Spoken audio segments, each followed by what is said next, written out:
Home Show. Jeffrey from Magnolia has a question about a tiny home. Yeah, Tom, this is the one he's got right here. He says it's got 3/8-inch wood siding installed over a 2x4 stud frame. And this is his question. Jeffrey writes to us. He says, there will not be any indoor plumbing or shower or water use, and we will have a window unit for AC, and the roof is metal and will be insulated on the interior as well. He says, and let me show you the framework he's got for this thing. I got to push a button to make this happen for you. There it is. He's thinking of using rock wool insulation in here. He wants to know, do I install a moisture barrier before or after installing insulation, or do I even need a moisture barrier at all? Okay, if you look at the inside, you see it's OSB board. Mm-hmm. Okay, so that's 4x8 sheets of OSB. They've clad it in that. And then they put the siding on the outside of the OSB and nailed it to it. And that's why he has that yellow siding on the outside. So if you were going to do a moisture barrier, and hopefully they did, whoever built this, or maybe he did, it looks like one of those kits you would buy that might be delivered, and then he's going to finish it out on the inside. If that's the case, they probably did. If he built it himself, then he probably didn't, or he wouldn't be asking the question. But the moisture barrier would go between the OSB and the siding to keep wind-driven rain off of the OSB board.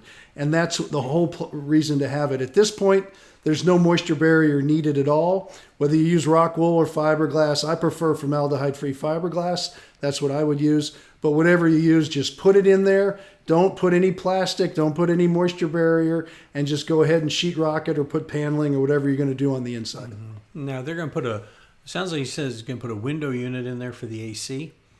Yeah. Yeah. Now, does a window unit take the moisture out, do that same, the dehumidification like, say, a mini split would do? Do they do the same thing? Never like a mini split and never like a central. Okay. But this is so small. If he buys a good window unit, they still make some, it will probably be okay for him in this one. And it doesn't look like they want to spend a lot of money, so I don't want to encourage him. Just for the electrical requirements for something like that is going to be so much greater. And I'll bet you anything he's taking just minimal electrical requirements out there. There's no plumbing in it. It's just going to be for, whatever activity they're going to use it for.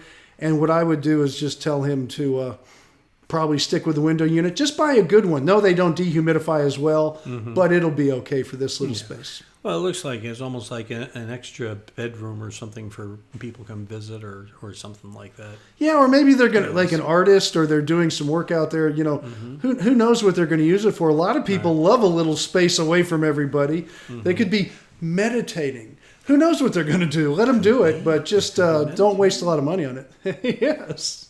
Well, we know that if they're Magnolia, they're probably, if they're an artist, because if they're inside the loop, they'd be an artiste. That could be. I'm not going there. It's like Caribbean and Caribbean. Listen, Magnolia is almost inside the loop today. The way that town's growing. Used to be the country. All right. Hey, yes. Wherever you are in this fruited plain or on the earth, you can go ahead and click on that blue Ask Tom button. It'll take you to this page where you can go ahead and enter your question on our form, or you can send us a video, and we'd be happy to help you out. It's at HomeShowRadio.com. That's where you'll find it, and that's where you'll find our videos, because Tom and I post a new one there every day. And we also post them on our YouTube channel and our Facebook page.